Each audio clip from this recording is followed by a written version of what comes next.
Você já falou um pouquinho sobre o jiu-jitsu com autismo foi por causa da Lívia, basicamente. É o que me impulsionou que a te estudar impulsionou, educação né? física para esse ramo. E com outras crianças foi a mesma coisa? Você falou assim, puxa, eu preciso ajudar outras crianças também. Então, foi mais ou menos assim, Juliano. Porque meu foco sempre foi a Lívia, né? Falei, não, eu vou fazer educação física, né? Vou fazer curso, porque vai agregar para eu ensinar um bom jiu-jitsu para a Lívia. Né? Porque, como eu falei, o jiu-jitsu lá em casa não tem acordo, né? Tem que fazer. E aí, eu tenho uma amiga do trabalho que a filha dela é autista e ia começar a fazer faculdade em Dourados, ia de ônibus. E ela tava com muito medo, né? Por fato de ser menina, né? Mulher. Daí ela falou, Diego, você não ensina minha filha só umas noçãozinhas de defesa pessoal? Eu falei, não, eu ensino. Eu falei, ó, se você treinar junto com ela, eu ensino, né? Vocês duas, daí eu posso ensinar o básico ali de defesa pessoal, porque defesa pessoal, como a gente ensina os alunos, né, as crianças pequenas, por exemplo, bullying. Por que uma criança sofre bullying? Porque às vezes é uma criança tímida, retraída, que às vezes não consegue nem falar, não toque em mim, não faz isso. Então ela baixa a cabeça e sofre o bullying, quieta. Então o jiu-jitsu, a gente trabalha muito com as crianças, atípicas ou não, a questão do bullying. Então a gente vai treinando essa criança começa a ter mais autoconfiança, ela começa a ter uma postura melhor. Então eu falo, ó, base de luta. Ó, eu sou um menino malvado, tô chegando perto. O que você vai fazer? Base de luta. Mão aberta ou mão fechada? Mão aberta. Por quê? Mão aberta é linguagem corporal. Você está pedindo ajuda já sem falar. Né? Porque às vezes você pode pegar uma criança que tem dificuldade na comunicação. Então sempre mão aberta. Se eu fecho a mão, eu quero brigar. Se eu tô com a mão aberta, ó, eu não quero briga. Fica aí. E a gente fala assim, ó, fala. Fica aí. Não toque em mim. Não faz mais isso. Então a gente faz a criança falar isso, né? A gente faz a criança se encorajar, né? O que eu vejo muito assim, as crianças quando chegam ali para mim, elas falam assim, eu não consigo, eu não sou capaz, né? A Lívia uma época tava falando muito, eu tenho medo, né? Que lá eu também trabalho com a questão da parede escalada, que vai trabalhar muito a motricidade fina, percepção espacial, planejamento estratégico, né? Então, eu também utilizo ela como sistema de recompensa, né? Então, a gente faz o treino de jiu-jitsu. No final, se você fizer um bom treino, se divertiu, a gente vai fazer a parede escalada. É um reforçador positivo, uma recompensa. Então, essa criança, ela aprende a falar não, né? Então, eu comecei a ensinar essa aluna, ela, né, essa filha da amiga minha, para ela pelo menos saber pedir ajuda, né? Eu sabia que eu não ia poder ensinar todo o jiu-jitsu para ela, porque não tem como, né? Pouco tempo, mas pelo menos a falar, não toque em mim, né? Fazer uma postura, não ficar envergonhada, tímida. Então começou ali. Aí fizemos uns 6 meses de aula, ela começou a ir para Dourados. E aí começou que às vezes eu treinava ali na varanda de casa. E aí, tipo, um amigo meu viu, também que tem filho autista, e falou, você não quer dar aula pro meu filho? Né? Aí eu falei, posso até tentar, né? Mas lá em casa, então eu comecei na varanda de casa. E aí eu falei, cara, eu vou ter que estudar mais. Ter que estudar mais. Porque agora não é só para minha filha. Daí começou a aparecer outras pessoas, né? Você não quer ensinar meu filho? Ele tinha 3 aninhos. Né? Eu queria que ele aprendesse também, né? Pelo menos a se defender, fazer uma atividade física também. Aí eu falei, olha, vamos tentar. Aí que começou, né? Comecei em casa, só para os amigos próximos, né? Eu comecei. E aí, quando eu estava próximo de pegar a faixa preta, eu falei, acho que eu vou tentar ver se realmente eu quero trabalhar com criança. Porque eu estava fazendo educação física, falei, não, se não der certo com criança, eu vou para a área da musculação, né? Vou para outra área. Aí eu comecei a dar aula numa escola para crianças, na parte da manhã, como atividade extracurricular. E ali eu comecei a ver, aqui eu vou decidir se realmente eu levo jeito para coisa ou não. Porque, tipo, para minha filha, tudo bem, né? Minha filha, mas agora são filhos dos outros. Exato. Né? Exato. É diferente. É uma responsabilidade muito, né, a mais ali.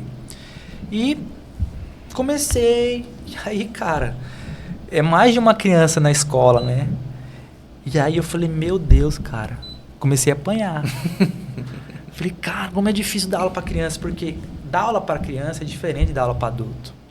Não é a mesma coisa. E uma coisa que eu aprendi é, criança você só fala 20, 30 segundos. Se você quiser ficar falando demais, você perde a criança. Uhum. Então você vai explicar uma técnica, vai demorar 2 minutos para explicar essa técnica, ela não vai prestar atenção em nada. Nada. Então foi ali que eu comecei a ver, estudar, falei, não, acho que é isso que eu quero mesmo. Vou seguir esse caminho, né? Não vou deixar isso apenas para livro, né? Se eu tenho essa condição e essa vontade, por que não? Exato. Né?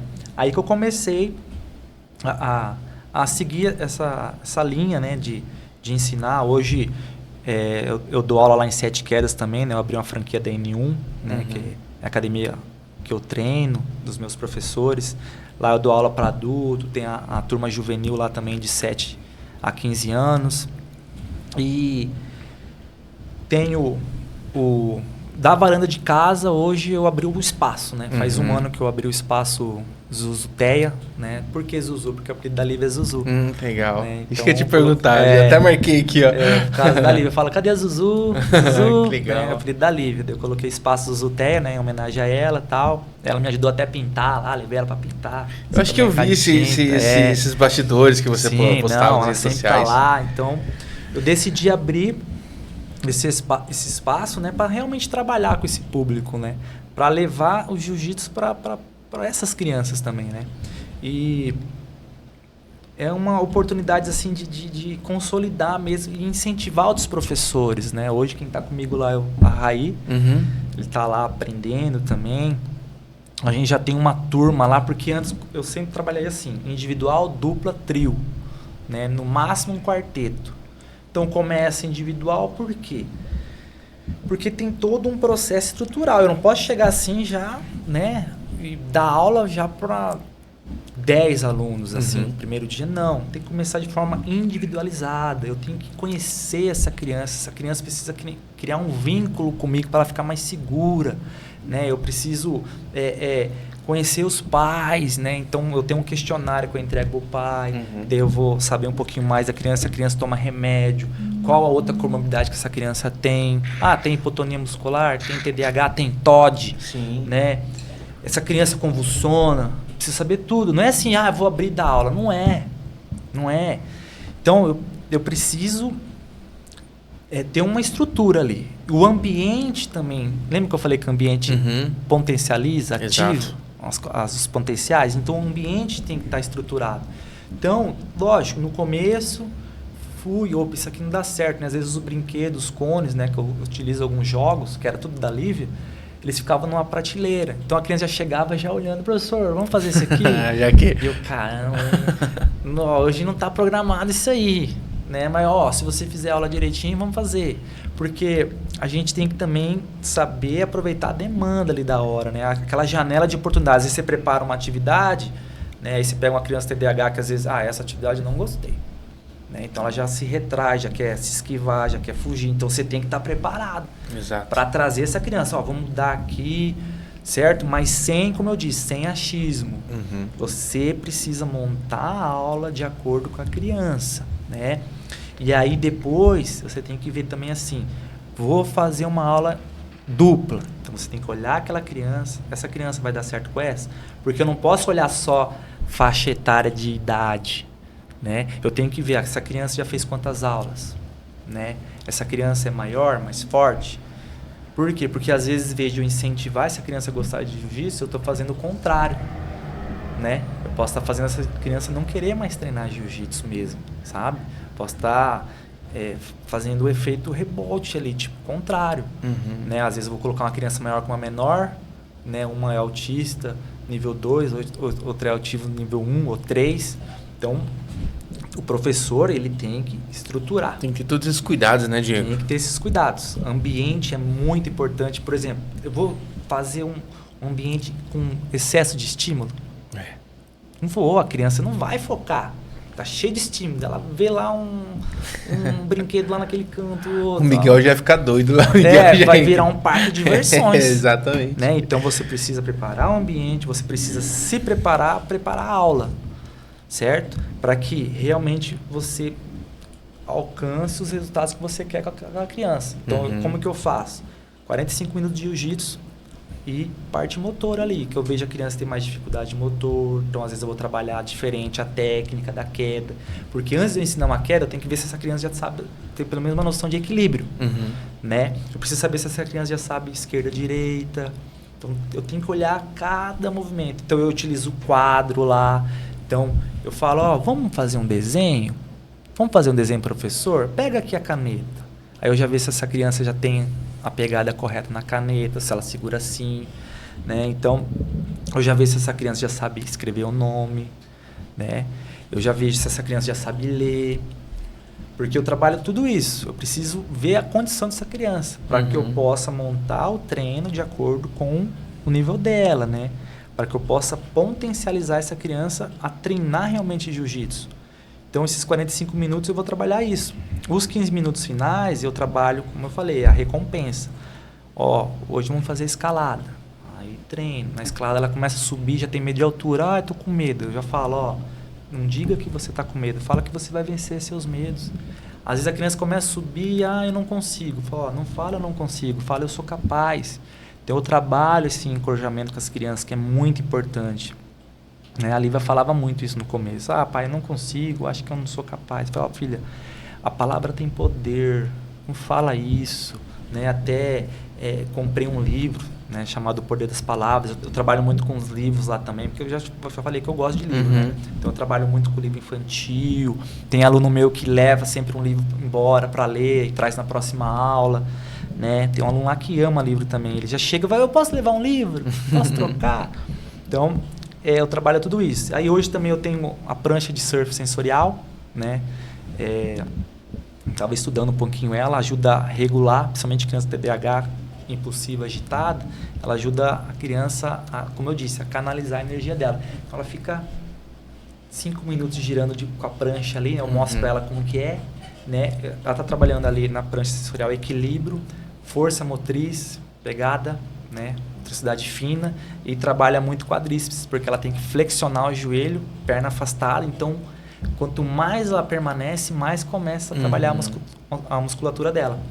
E aquele negócio, né? Como o meu mentor, o professor Felipe Nilo diz, a aula ela tem que ser divertida também para a criança, né? Tem um momento ali da técnica, né, que eu trabalho, momento de ensinar limites também, que é muito importante. Eu não posso deixar a criança fazer o que ela quer, né? Senão eu perco o controle. Então, a aula ela tem que ser prazerosa, né? A criança tem que sair dali, pô, hoje a aula foi legal, querendo voltar na próxima aula. Porque a gente sabe, né? Quem tem filho autista, ele tem uma agenda de executivo. Né? A gente uma hora tá na TO, já sai da TO, já vai para psicóloga. É, bem isso mesmo. Aí vai para a escola, sai da escola, vai para o inglês. Depois do inglês vai para a professora aba. Então a gente não para. É bem corrido. Deixa eu aproveitar um momento aqui, falar para você que está aí curtindo a nossa live, você se inscrever no nosso canal, você que não é inscrito ainda, você compartilhar também o link, pega o link aqui, ó, tá aqui embaixo aqui o link. É um lugar aqui, você pega o link, compartilha para os grupos de WhatsApp, para a galera saber sobre esse assunto tão importante, sobre o autismo, o que a gente está tratando aqui, né? Falando sobre o jiu-jitsu também como ferramenta de inclusão e etc e tal. Deixa eu falar um pouquinho sobre um dos nossos parceiros aqui para você, sobre o Sicredi. Você que não é correntista ainda do Sicredi, está esperando o quê? O QR Code está aqui na tela? Está aqui, rapaz. Tô errando toda hora. QR Code desse lado. Desse lado aqui. Não. Seu braço esquerdo apontado para o enfim, tá aí na tela aí. Tá aí na tela aí o QR Code. Você pode estar aí clicando, pode colocar o teu celular aí nas redes sociais do Sicredi para você entender tudo sobre ser um cooperado do Sicredi. O Sicredi pode ser um parceiro que você precisa, né? Afinal de contas, é uma cooperativa que acredita no desenvolvimento local. Investe no seu cooperado e auxilia nas tomadas de decisões com responsabilidade. Não é ainda cooperado do Sicredi, por quê? Tá esperando o quê? Vai lá, seja um cooperado. Vamos lá agora falar diretamente do projeto Zuzuteia. O nome você já... Eu gosto muito de nome, né? E você já falou o porquê do nome. Zuzu, homenagem à Lívia, e Teia, né? Autismo. Autismo. Muito bem. E como que funciona, então, Diego, esse projeto com as crianças autistas? Como que é? Como que a gente faz para ir até lá? Responde para mim aí, quantas crianças hoje você já atende e questão de valores, se é gratuito, se é pago. Sim. Pode falar para a gente aí. O espaço Zuzuteia, né? Como eu disse, comecei na varanda de casa, né? E aí foi aumentando, né? Os pais foi chegando, eu queria que você ensinasse meu filho também. Então, faz 1 ano que eu abri esse espaço, né? E hoje, além de atender as crianças autistas, crianças com TDAH, né? Eu também trabalho com crianças a partir dos 3 anos, né? Que não tem nenhum transtorno, né? Mas eu já deixo combinado assim com os pais, olha, quando fizer 5 anos, aí a gente passa essa criança lá para N1 Team. Entendi. Né, com o professor Isaías. Então ela inicia comigo aos Você 3 tem essa anos, parceria com a N1. Com a N1, né? Legal. Que é a equipe que eu faço parte, né? Então, com crianças, né, neurotípicas, tá? Então, completou 5 anos, já tem a idade para entrar lá na turma, certo? Inclusive, já foi vários alunos para lá, né? Para essa turma, que é a turma que a Lívia treina também, certo? Então, completou a idade do jiu-jitsu ou do judô, o pai tem que colocar lá, certo? Então, porque o que aconteceu? Quando eu abri lá, começou a aparecer, né? Mas aí eu falo, mas aqui eu trabalho mais com o público atípico. Não, mas ele não tem, mas eu queria que ele fizesse. Mas quantos anos? Não, tem 4. Aí eu fiz essa parceria, né? O professor Isaías falou, eu vou começar lá com 3 anos, que a Arena N1 ainda não tem a partir dos 3, né? Tem um projeto aí, quem sabe, a Turma Kids, né? A gente chama de Turma Kids. Então, completou a idade para entrar no judô, vai para N1, certo? Algumas crianças também atípicas, que eu vejo que comigo, vamos dizer assim, trabalhei até certo ponto. Agora eu vejo que essa criança tem condições de evoluir mais. Então, eu não prendo criança comigo. Então, por exemplo, seu filho começou lá, né? Seu filho atípico. Ele está com 7 anos. Eu vejo que comigo ele já aprendeu bastante coisa, mas eu já trabalhei o que tinha que trabalhar com essa criança. Agora eu preciso trabalhar a questão da interação social. Eu preciso colocar essa criança com 30 alunos, com 20 alunos. Então, eu já converso com o professor Isaías, vou passar um aluno aqui para você. Eu vejo que ele já tem potencial para estar aqui. Comigo já deu o que tinha que dar. Vamos dizer assim, porque eu não trabalho com, como eu falei, com quantidade, né? Eu prezo muito assim, porque são crianças atípicas, né? Então, como eu disse, eu não posso dar aula para 20 crianças atípicas. Eu não vou estar dando aula. Eu não vou conseguir dar aula para 10. Eu vou precisar de um instrutor junto comigo. Então, como eu falei, tem toda uma estrutura, certo? Então, se eu vejo que essa criança já tem condições de ir lá para N1, eu vou encaminhar lá para N1, né? Para trabalhar realmente essa interação para que essa criança continue evoluindo, né? Fazendo essa interação. E eu tenho o questionário que eu entrego para os pais, né? Como eu falei para você, para eu saber melhor como é essa criança, né? Saber se ela toma qual medicamento, saber quais terapias essa criança está fazendo, que é muito importante essa parte, né? Das terapias, se ela tem acompanhamento psicológico, né? Se ela tem uma TO, se faz fono. Então, eu preciso saber tudo isso. Então, como eu disse, 45 minutos de giro, 15 minutos de escalada, prancha de surf sensorial. E, além disso, eu também tenho uma parceria com a Polícia Militar Ambiental, que é o Projeto Florestinha. Faz 3 anos que eu dou aula lá para eles de forma gratuita, né? Sou voluntário nesse projeto. Como eu falei, hoje eu não foco assim, o primordial é a minha filha, né? Mas hoje eu também quero ensinar jiu-jitsu, né? Para mais crianças. Sim. Né? Porque assim como eu quero que minha filha aprenda a se defender, eu também quero que outras meninas aprendam a se defender.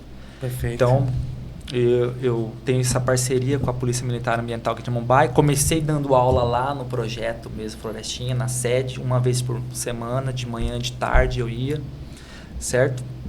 Aí, esse ano a gente voltou, né? Eu fiquei uns 6 meses sem dar aula, aí voltamos com as atividades com o Projeto Florestinhas, que é todo sábado, das 8 às 9, das 9 às 9h30 tem um café da manhã, certo? Hoje são 12 crianças selecionadas do Projeto Florestinha, tem mais 3 crianças na lista de espera, né? Caso alguma dessas crianças desista, a gente puxa outra criança. Esse projeto, como eu disse, é gratuito, as crianças recebem kimono, recebem café da manhã, não tem mensalidade. Então, são crianças do Projeto Florestinha. É uma parceria da N1, da Zuzuteia... Com o Projeto Florestinha. Com o Projeto Florestinha. Essas crianças vão graduar pela M1, né? E final do ano, né? As que estiveram apta. E é uma parceria, certo? Certo. E, como eu disse, as crianças ali, né? Essa turma que inclusive o Raí me auxilia, que é toda terça e quinta, das 17h30 às 18h30, é uma turma também com parceria da N1. Porque essa turma, essas crianças atípicas, elas recebem grau e final do ano vão graduar. Essa turma, certo? Que é uma maneira mais de eu incentivar essas crianças, né? Motivar elas a continuar treinando. Porque, como eu falo, as crianças ali pequenas, eu não trabalho com sistema de graduação, eu não dou grau, elas não vão trocar de faixa. O meu intuito realmente é elas desenvolver o potencial delas, aprender a se defender, aprender a seguir regras, aprender a ter limite, aprender a disciplina, aprender a ser humilde, né? Dentro da capacidade de cada criança. Então, como é que eu vou ensinar uma criança, né, a controlar a sua agressividade, né, a ser mais humilde? Principalmente quando eu coloco elas para lutar, né? Quando eu faço esses treinos em dupla. Porque a criança, como eu disse, começa individual, só comigo, e aí depois eu começo a casar duplas, trios, quartetos. Então, da hora da luta, por exemplo, muitas vezes a criança quer morder, quer puxar o cabelo, quer apertar o nariz, quer pegar na orelha. Por quê? Porque a criança tá tomando uma pressão ali da outra, né? E aí ela é o jeito dela se defender. Então, nesse momento a gente para a luta, eu oriento, no jiu-jitsu a gente não dá soco, a gente não chuta. Eu convido essa criança a participar, a falar, certo? Então, uma criança que muitas vezes eu vejo assim, crianças autistas que chegam sem falar. Assim, ela sabe falar, mas ela é tímida, ela é retraída. Eu já vejo a mãe falando, nossa, ele começou o jiu-jitsu, como ele está falando mais, né? Nossa, às vezes, né, como eu digo, eu peço sempre a primeira aula, né? Primeira aula é obrigatória a presença do pai e da mãe assistir a primeira aula, certo? Depois fica a critério, né? Só que daí eu peço já para o pai ficar na varanda lá do espaço, por quê? Porque senão a criança fica toda hora fugindo, né? E também às vezes tem aquele, sabe, às vezes o pai tá ali, aí quer que a criança faça, né? Aí faz o que o professor tá mandando. Então são duas pessoas na cabeça da criança, né? Então acaba que me atrapalha. Então eu já oriento, a senhora quer esperar? Espera na varanda. Igual, por exemplo, eu vou levar minha filha na terapia, eu não fico dentro da sala. Sim. Com o profissional, Exatamente. Não tem, né? Então eu fico na recepção. Então ali, digamos que a varanda é a recepção lá do espaço. Então eu faço trabalho, né? E eu procuro massificar ao máximo. Então, eu vejo essa criança, eu peço para essa criança interagir. Eu falo, por que não pode morder? Né? E aí, e se você tá lá na creche, o coleguinha pega o brinquedo, o que você vai fazer? Você vai morder? Igual você fez com o coleguinha aqui? Né? Então, ela fala, não, então, mas o que você vai fazer? Então, eu trabalho já desde as crianças de 3, 4 anos, quando eu coloco elas em dupla, a questão do bullying já. Né? Porque é uma questão que a gente está vendo muito, principalmente com as crianças autistas. Né? Elas sofrem bullying. E bullying hoje, pessoal, não é só mais agressão física, é agressão psicológica, emocional, né? Então a gente trabalha essa questão com as crianças de questão de apelidos, né? A gente trabalha essa questão da criança saber pedir ajuda, sempre procurar um adulto, não é tentar, eu sei jiu-jitsu, né? Vou fazer algum golpe aqui que eu aprendi, não. Essa criança sempre vai aprender de forma estruturada o que fazer, qual é o comportamento se você perder o brinquedo do coleguinha. Você não vai lá bater no coleguinha, chama a professora, ou vai lá e pede. Então a gente trabalha, eu faço muita dinâmica ali com as crianças, sabe? A criança malvada tá vindo pra cima de você, o que você tem que fazer? Base de luta. Então a gente, eu procuro focar nessa questão ainda da defesa, que é importante. E de 3 a 6 anos, o jiu-jitsu trabalha muito questão de brincadeiras lúdicas, né? Eu já ouvi uma mãe uma vez falar assim, então eu não sei se eu vou levar mais ele, porque eu vejo que ele só vai aí para brincar. Aí eu falei, olha, é porque o seu filho é criança. Exato. Né? E eu preciso brincar com o seu filho. Né? Uma coisa que quando eu comecei a estudar, né, sobre o autismo, eu segui uma psicóloga lá, acompanhava elas nas redes sociais, ela falava assim, ó, terapia boa é terapia que começa. Então começa logo. E ela falava assim, mãe, pai, senta a sua bunda no chão e brinca com a sua criança. Sim. É brincando que ela vai aprender.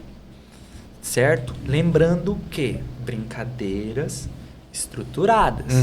Eu posso pegar um quebra-cabeça aqui e entregar para uma criança autista e virar as costas. Ela vai brincar do jeito dela. Agora, quando eu pego esse quebra-cabeça e coloco ali, já coloco muitas vezes um tempo, né?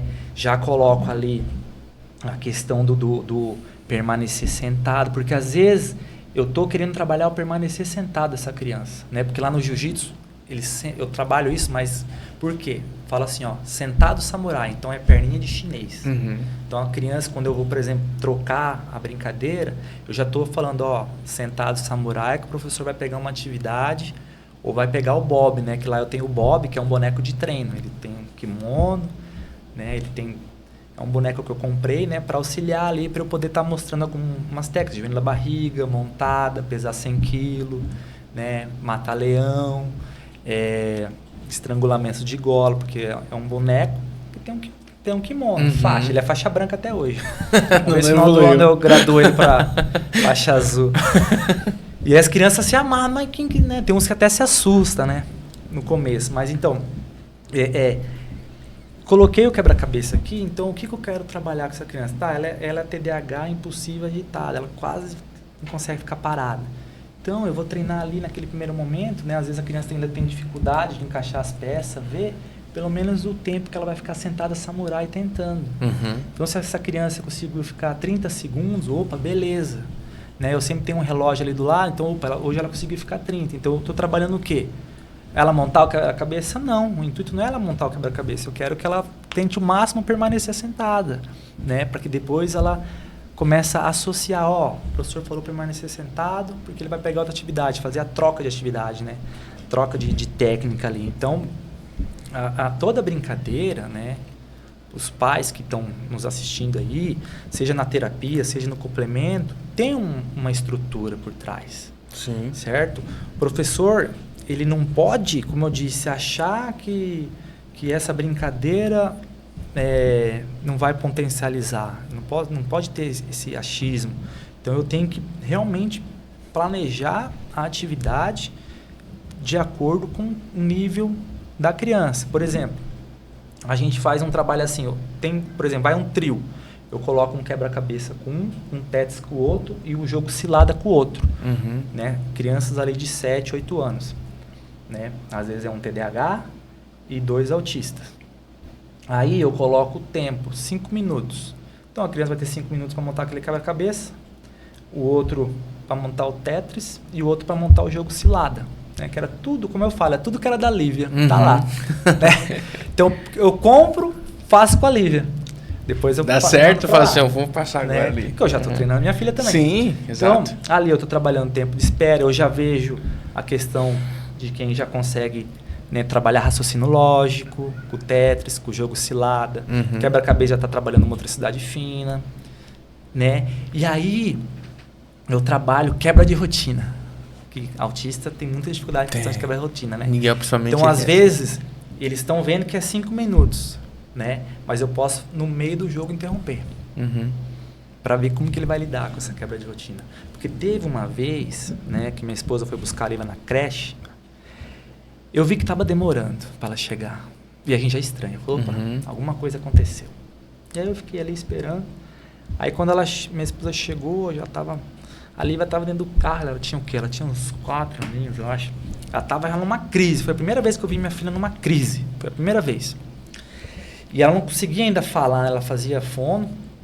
E ela não conseguia ainda se comunicar, falar o que aconteceu. Ela só chorava, dava chute no banco do carro.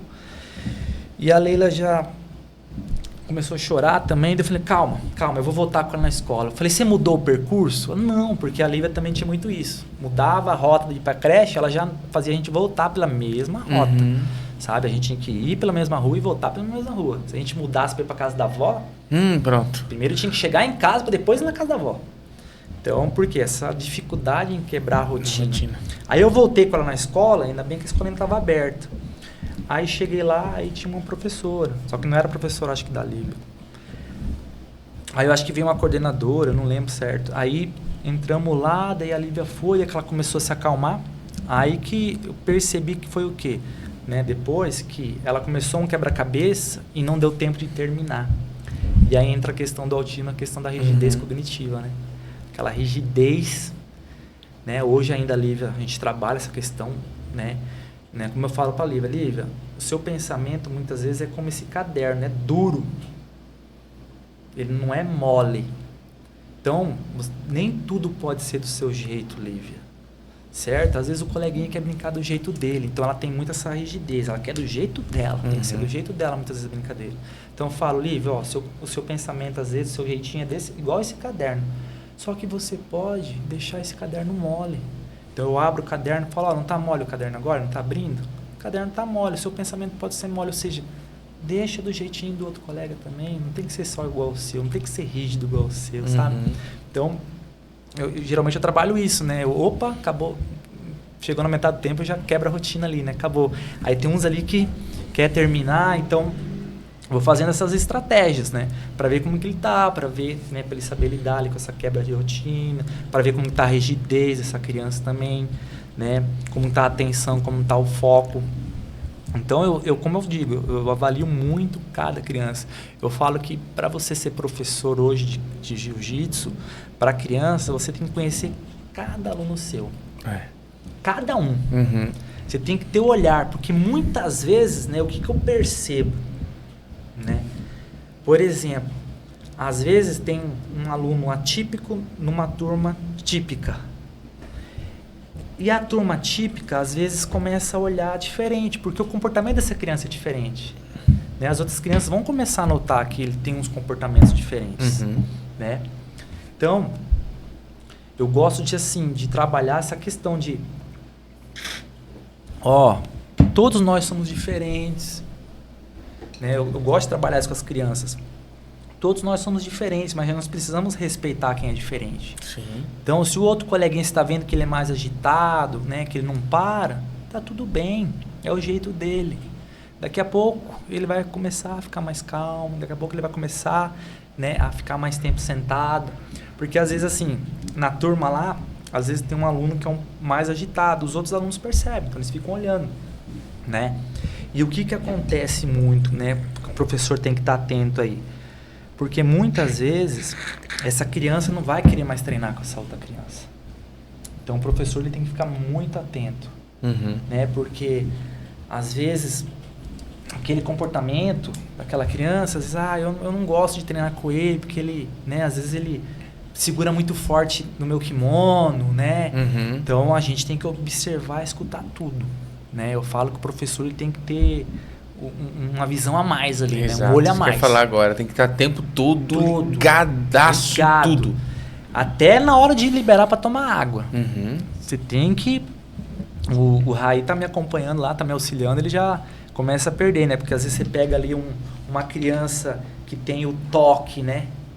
Que tem o toque, que é o transtorno obsessivo compulsivo. Então, às vezes a criança chega lá para tirar o tênis... Ela tira a meia, ela começa a colocar a meia lá no fundo do tênis. E às vezes uma coisa que para nós é assim, a gente chega, tira a meia, põe ali e já entra. Ele fica lá. E aí ele alinha certinho, milimetricamente. Sabe? Ele alinha de forma perfeita. Certo? Às vezes até o kimono, a faixa tem que estar alinhadinho. Então a gente tem todo esse olhar. Né? A gente tem que estar atento. Falar o que eu posso trabalhar com essa criança dentro do meu campo de atuação, que é o jiu-jitsu.